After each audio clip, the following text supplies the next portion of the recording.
واحده طويله لكن تروح فعلا. استلام وطالع له وطالع له حسين وهوبو، واول تسديده جنش خاف، كانت في المتناول وسهله جدا، سهله لكن جنش طبعا في البدايات ما يطمنش على الحاجات دي. هي قوي اجاي مره ثانيه يا عبد الله وعايز يعدي وخطيره وهوبا، يا نهار ابيض، اول هجمه في منتهى الخطوره.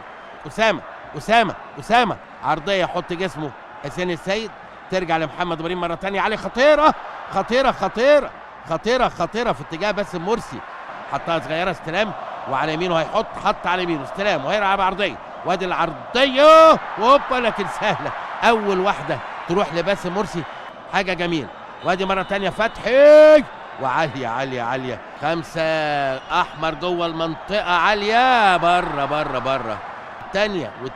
والتانيه دخل واتزق اتلعبت خطيره وهوبا، يا نهار ابيض، طويله ياخدها المره دي، اي كلام في اي كلام باسم كده من بعيد، ارضيه قصيره في اتجاه اجاي، حكم بيقول مفيش حاجه، ياخدها اجاي وهو واقع، يا سلام عليك يا اجاي، عجبني ويلعبها لحسين، خطيره يا راجل اسامه ابراهيم، وتحرك في مساحه لتوفيق لاسامه ابراهيم، وضربه راس كده من مرسي على الارض لما وعايز يلعب التو، ما مشيتش معاه التو لكن اتلعبت خطير يتزحلق حسين، ما عندكش حظ يا ابني، حطها صغيره عايز يعدي، عدى خطيره ارضيه وهوبا، يا نهار ابيض، مش ممكن، مش معقول، اجاي كان هيلدغ 88 وقفت تحت رجله، ايه ده؟ ايه اللي وقفها ده؟ ايه اللي وقفها دي؟ لكن يا سلام يا صالح، يا نهار ابيض، ضربت بلياردو في الكعبين، تك وداخل مؤمن زكريا وهوبا، وتصد الضربة الأولى ينجح فيها المتألق، وراح لها جنش بمنتهى الروعة والجمال وصدها، ويبقى الهدف الضائع الأول للنادي الأهلي. داخل باسم مرسي وهوبا، يا عيني، حلوة يمين بس حطها هو في الشمال، حلوة والهدف الأول لنادي الزمالك، 0-1 لصالح نادي الزمالك.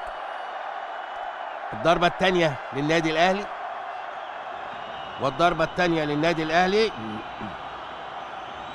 حجازي وداخل وهوبا، حلوة أحمد حجازي خلاص دخل ورايح لها والله، لكن حطها حلوة قوي الحقيقة حجازي، وفيها قوة مناسبة وارتفاع مناسب ببطن رجله، جميلة، والهدف الأول للنادي الأهلي.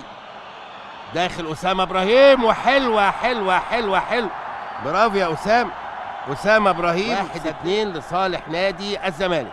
شريف واخد دايما الزاوية اليمين بيروح لها، راح في الأولانية والتانية في اليمين، وحط صالح جمعة، واتصدت، يا سلام عليك يا جنش، كان منتظم أكتر وكان موجود أكتر وما كانش مصاب وما توقفش، اداله أحمد رفعت وتسجيل وتوبو والهدف، حلوة منتهى التركيز كده، 1-3 بقت 1-3. النادي الأهلي ما عندوش فرصة انه يضيع ولا كورة، لأنه لو ضيع أي كورة، لو ضاعت اللي جاية دي، يعلن نادي الزمالك بطل.